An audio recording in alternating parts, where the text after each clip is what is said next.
My name is doctor Sarita Kumari. इससे पहले वाले वीडियो मैंने आपको सामाजिक प्रतिमान या उनके मापदंड जो थे उसके अवधारणा उसके बारे में बताया कि वो क्या है, किस तरह से निर्माण होता है समाज में, और कौन कौन सी औपचारिक मापदंड होते हैं और अनौपचारिक उसकी विशेष चर्चा की। और उस बहुत सारे समाजशास्त्री हैं जो सामाजिक प्रतिमान और सामाजिक मापदंडों के बारे में जो परिभाषाएं दी उसकी चर्चा की, और उसको विस्तार पूर्वक मैंने पर्सनली एक वीडियो में बताया। इस वीडियो में यानी इसके सेकंड वीडियो में सामाजिक प्रतिमान और उसके मापदंडों के जो दूसरा वीडियो है मैं इसमें इसकी विशेषता और वर्गीकरण यानी कौन कौन से समाज का इसका वर्गीकरण क्या है उसकी चर्चा करूँगी। ठीक है, आगे बढ़ते हैं। इसकी विशेषता की तरफ यानी मापदंड या सामाजिक प्रतिमान के विशेषता की तरफ चलते हैं। क्या है विशेषता? सामाजिक प्रतिमान या मापदंडों का पालन अपेक्षा उस समाज के सभी लोगों से की जाती है। अब क्या कहा, इसे इसकी विशेषता की तरफ चलते हैं।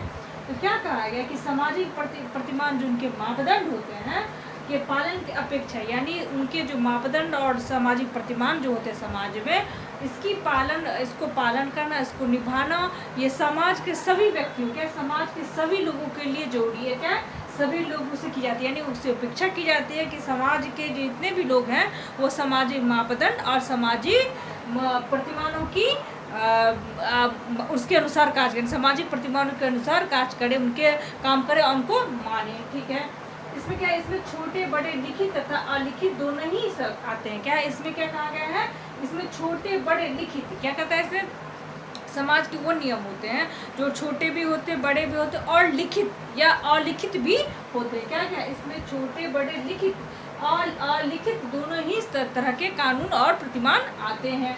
ठीक है, उसका क्या है, ये सामाजिक मापदंड, ये सामाजिक आवश्यकता की पूर्ति में सहायक हो। क्या है सामाजिक आवश्यकताएं, क्या कहा गया है, ये हमारे समाज में जो उसकी आवश्यकता है सामाजिक आवश्यकताएं हैं उसकी पूर्ति करने में क्या होता है, सहायक होते हैं।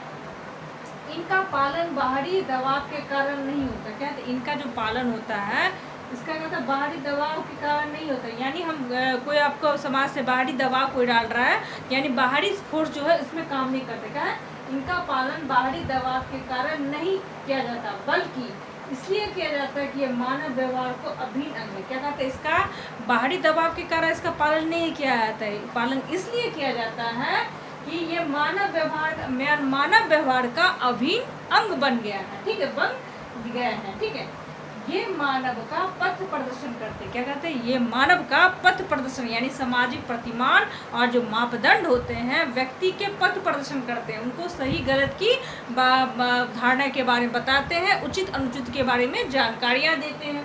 तो क्या कहा, ये मानव का पथ प्रदर्शन करते हैं तथा नैतिक कर्तव्य, क्या कहा गया, नैतिक कर्तव्यों की भावना संबंधित। तो क्या है नैतिक कर्तव्य यानी आपको समाज में रहने में क्या आपके लिए क्या नैतिक कर्तव्य होते हैं, उनकी भावनाओं से संबंधित होते हैं।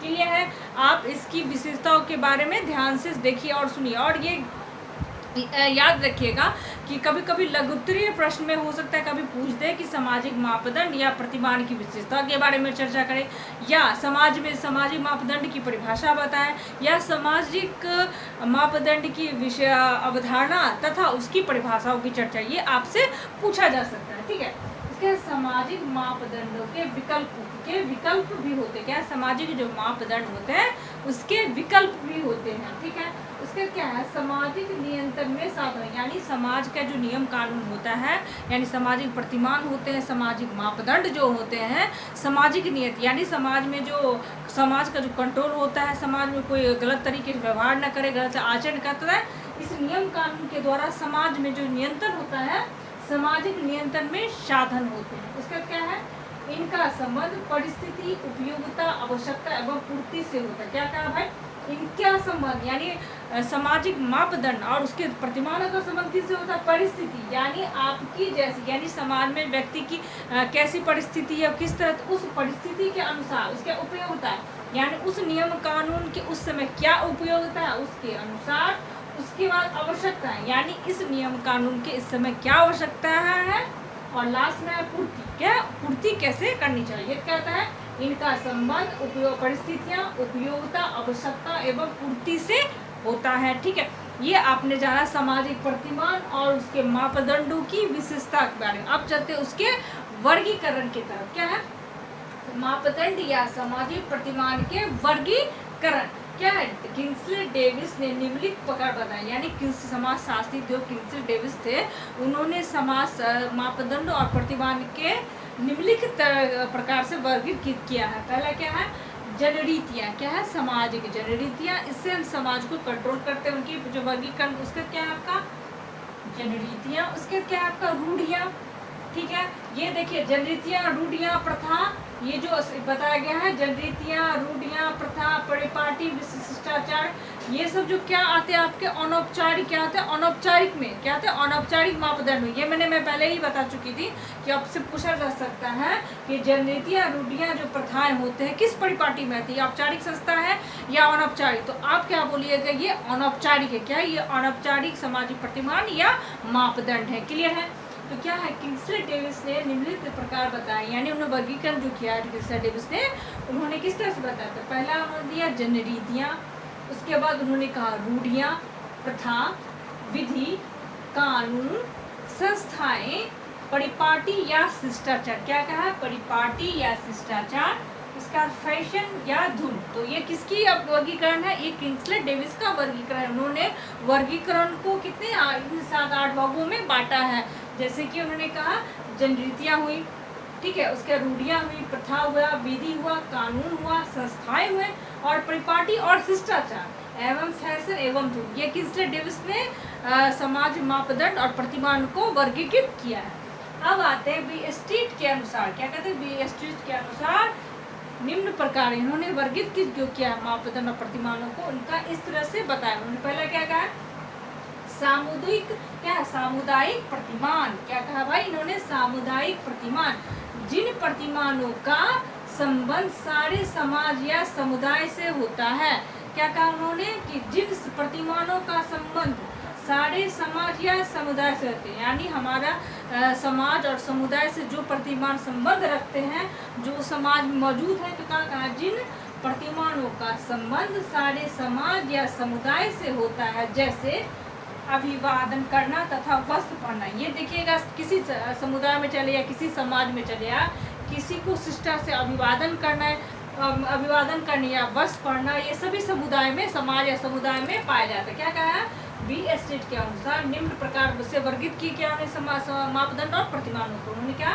पहला कहा सामुदायिक प्रतिमान, जिन प्रतिमानों का संबंध सारे समाज या समुदाय से होता है, जैसे अभिवादन करना तथा वस्त्र पहनना आदि। ये कहा सामुदायिक प्रतिमान। किसने कहा? बी स्ट्रीट ने। दूसरा क्या है? संघात्मक प्रतिमान। इस प्रतिमान के अंतर्गत उनका संबंध किसी एक समूह विशेष से होता है। इनका क्या होगा? इनका जो संबंध होता है किसी एक विशेष समूह से। क्या यहाँ देखिए, उन्होंने सभी के लिए सभी समाज और समुदाय में जो लोग उनके बारे में बताया। इन्होंने इस यहाँ पे संघात्मक जो प्रतिमान है के अनुसार, उन्होंने किसी एक समूह के बारे में इंगित किया था। क्या कहा? इनका इसका संबंध किसी एक, गौर कीजिए, किसी एक विशेष से होता है, यानी किसी एक विशेष समूह से होता है। जैसे शिक्षक का अच्छी तरह से पढ़ाना। क्या कहा है? क्या? शिक्षक का अच्छी तरह पढ़ाना, परीक्षा में नकल नहीं करनी चाहिए। क्या है? परीक्षा में नकल नहीं करनी। ये किसी एक समूह के बारे में इंगित कर रहा है। तो क्या कहा? संघात्मक प्रतिमान के अनुसार इसका संबंध किसी एक समूह विशेष से होता है। जैसे शिक्षक को अच्छी तरह पढ़ाना चाहिए, परीक्षा में नकल नहीं करनी चाहिए। तो समझ गए बी स्ट्रीट ने वर्गीकरण कैसे किया। इस वीडियो में आपने जाना कि सामाजिक जो प्रतिमान होते हैं या मापदंड होते हैं, उसकी विशेषता क्या है और उसका वर्गीकरण कैसे किया है, किन किन के द्वारा किया गया है। मैंने आपको दो का उदाहरण दिया है, ठीक है, जैसे मैंने बताया किंग्सले डेविस का और बी स्ट्रीट का, इन दोनों के बारे में बताया है। इस वीडियो में इतना ही। आगे वाले वीडियो में किसी नए टॉपिक के बारे में चर्चा करूँगी। धन्यवाद।